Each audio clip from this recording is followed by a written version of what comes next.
bem-vindo às Crônicas Romanas, uma história de Roma em português. Hoje nós vamos mergulhar no que talvez seja a maior intriga doméstica da Antiguidade.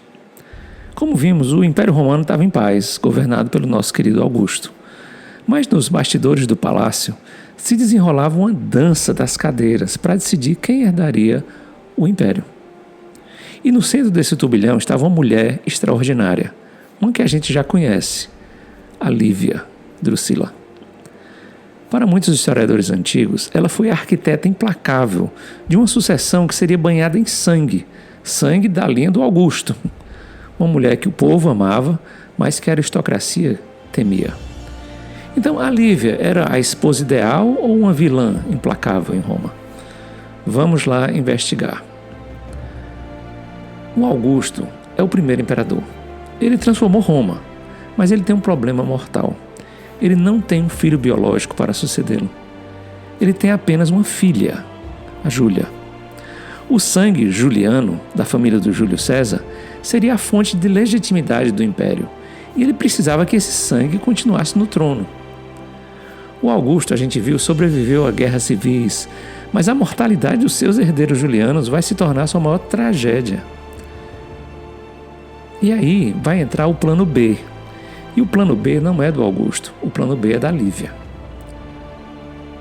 A Lívia, a gente conhece, era uma aristocrata da família Cláudia, que é a família mais importante da história de Roma até então. E quando o Augusto conheceu a Lívia, ele se apaixonou tão perdidamente por ela que forçou o divórcio dela, que estava grávida, e se divorciou da sua própria esposa, a Estrebônia, que era a mãe da Júlia, né? O Augusto amou a Lívia por mais de 50 anos. E a Lívia era uma pessoa ambiciosa desta família tão importante. Ela queria dar um herdeiro ao império, mas não um herdeiro juliano. Ela queria um herdeiro do seu sangue claudiano, né? E aí é onde os problemas do Augusto vão começar. E os mistérios de Roma também. Para que a coroa passasse da linha do Augusto, Juliana, para da Lívia, a Claudiana, teriam que perder todos os descendentes masculinos do Augusto com a sua filha Júlia. Então, quem foi a primeira vítima dessa história? A primeira vítima foi o primeiro marido da Júlia, que era o Marcelo. Ele era um sobrinho preferido do Augusto, ele era jovem, popular, e ele foi casado com a Júlia, né? Eles eram o casal real, o futuro de Roma. Mas, de repente, no ano 23 a.C., uma doença súbita e mortal varre Roma, uma epidemia na época, e o Marcelo adoece e morre de repente, com apenas 19 anos. A dor do Augusto é imensa. A Lívia teria sido acusada de envenená-lo. Então, o Tibério, filho da Lívia, está um passo mais perto do trono. Mas a gente sabe que o Augusto, ele casa ali a Júlia agora com o maior amigo dele, o seu general Marcos Agripa, né?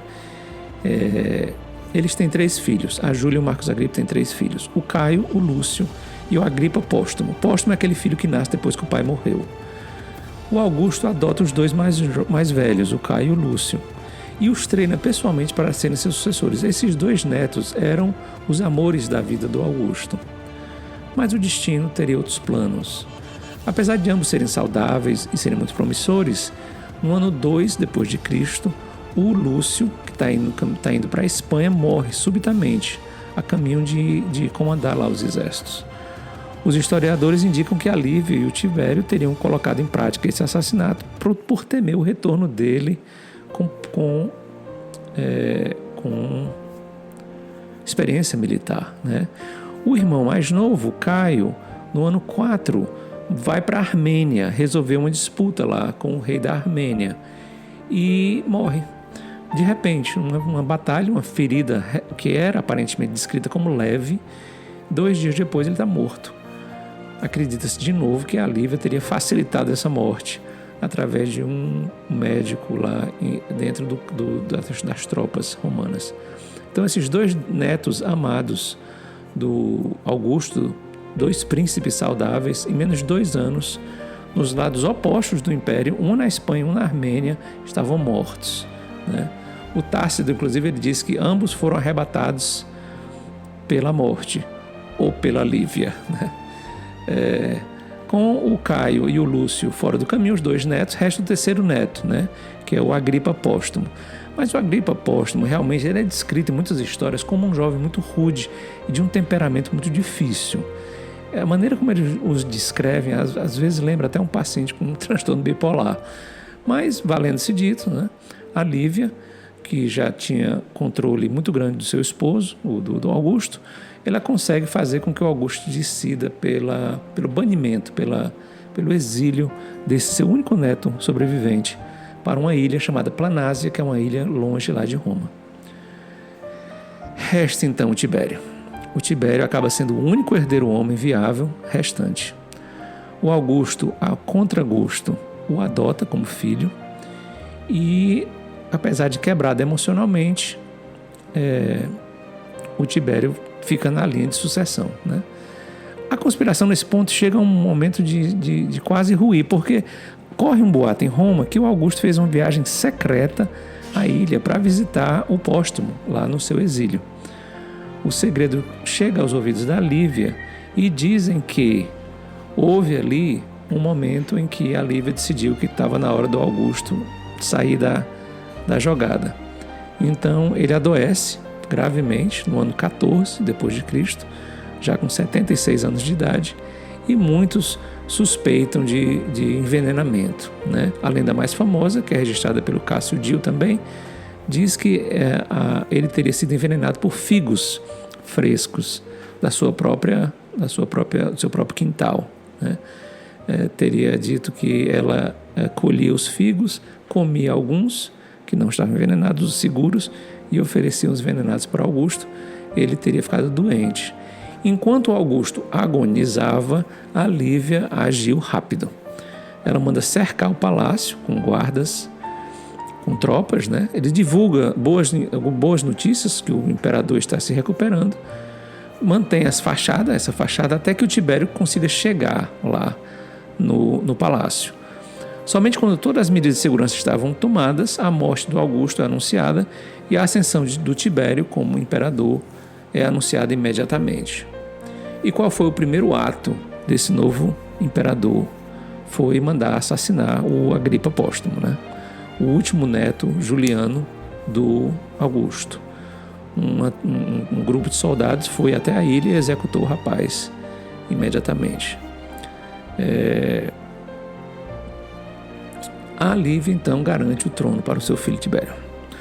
Mas vamos ser justos, para a gente olhar a história, além dos fofoqueiros historiadores romanos.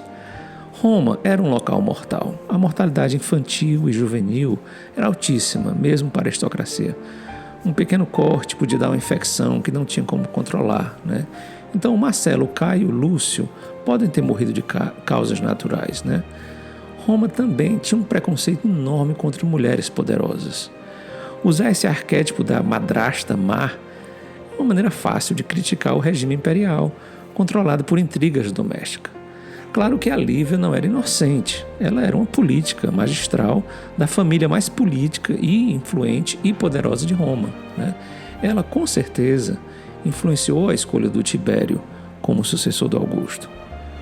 Ela usou o controle da corte para isolar seus rivais. Mas mesmo sem veneno, a influência dela foi tão forte que muitos dos romanos acreditavam que, no final, o Augusto não tinha mais controle da sua própria sucessão. Enfim, através da manipulação política, a linhagem juliana do Augusto foi dizimada.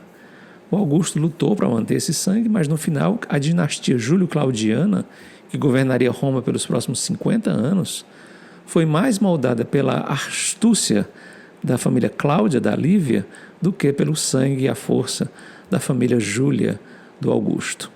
Fica a reflexão, então. Em Roma, o maior perigo para um governante raramente estava no campo de batalha. Geralmente estava na sua própria sala de jantar e num prato de comida. A gente se encontra no próximo episódio para conhecer um pouco mais dessa família tão influente na história de Roma e na nossa história até hoje.